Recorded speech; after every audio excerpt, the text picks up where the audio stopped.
Welcome back. So this is where we left off last week.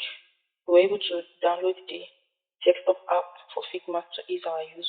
So today we are going to go through the interface of the app, and what we see on the app is the same as what we see on the website. So there's no worry if you are using the website for now. So here we have design file. This is where you are going to do most of your designing, your wireframe, prototype, and all.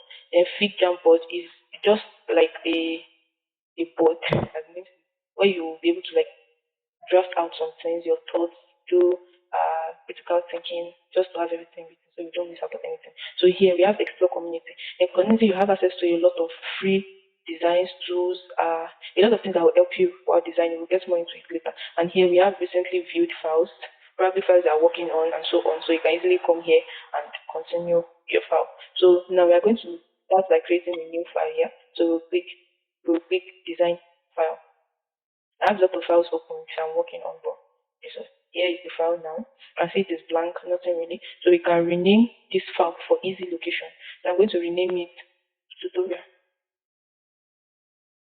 Please take note of how I renamed. I simply double clicked on the name, the existing name, which is most likely untitled. So it's going to highlight everything. You can put whatever name you want there. So here are some tools, and here are some other tools. So here we have the main menu under which we have file.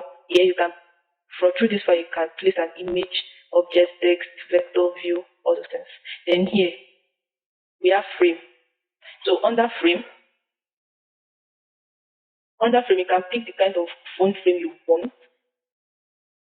So I'm going to click on iPhone 14. You can see this is like a prototype of iPhone 14. You can put your designs in it and have a feel of how it will look on iPhone 14.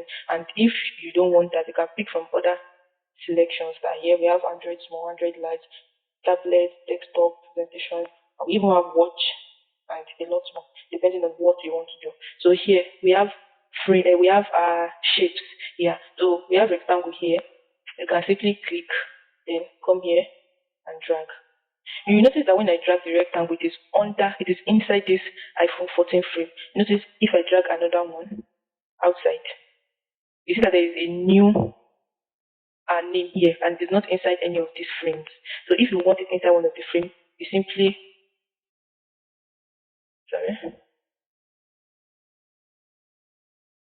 drag into the frame. You can see that the position has changed. It is now inside the frame. Okay. So when you add a frame, you can change a lot of things in it. Before you can edit it, you have to click. Then you can change the color. If you want it white, you can see that it's blending with the background now. You know what? Let me change the image, the color of the frame itself, so you can see. Okay, so you can see that the frame has changed, but because we made this white, it's white. So you can change it to black, anything, and you can also do like a gradient. Okay, so anyhow, and also you can insert an image into it. So anything you want, you can do.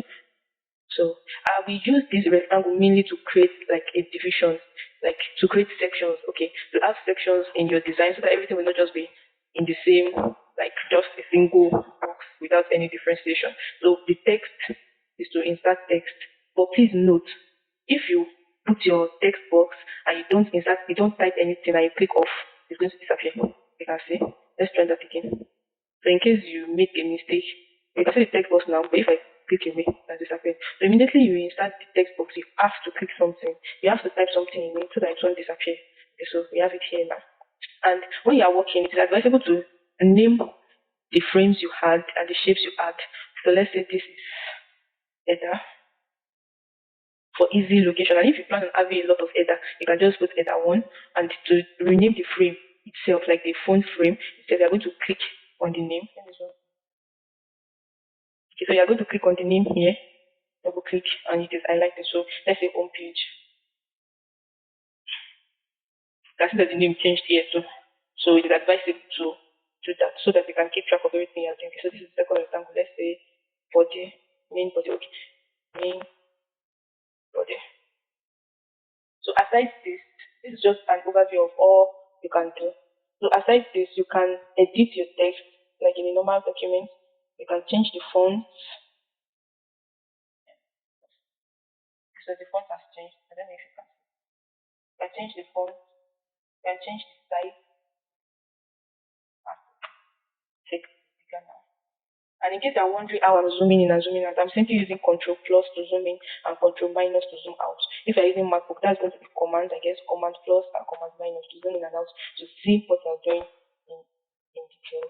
Okay, so you can change the alignment of the text as the same fit, and you can change the, depending on the font, you can change the weight of the text to make it either bold, semi-bold, regular, and so on. So for the frame now, there's something else about the frame. I inserted the text into a frame, into a rectangular frame. So here you can add stroke. You can see that there's a black line around the box now.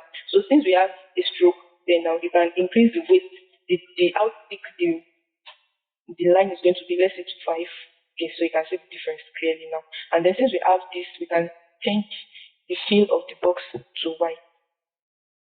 Okay, so you can see that it is more prominent now. So you can just play around with a lot of things there. And then we have effects. We have drop shadow, we have inner shadow, layer blur, you can see background blur. This background blur will come effective if you have like an image inside. Anyway, let's try inserting an image. So to insert an image, you come here and file, place image. So it's going to open your local disk, and you can click any image you want and drop. Okay, good. So let's go back to effect, drop shadow, layer blur, background blur. I guess because this is white. Okay, but you get the gist now, get how it works. Okay. So that will be all for today's class so that it will not be too long. Next class I'm going to try designing a simple mobile app so you can follow along. Thank you. Please like, share, and subscribe so that you will not miss out on the next video.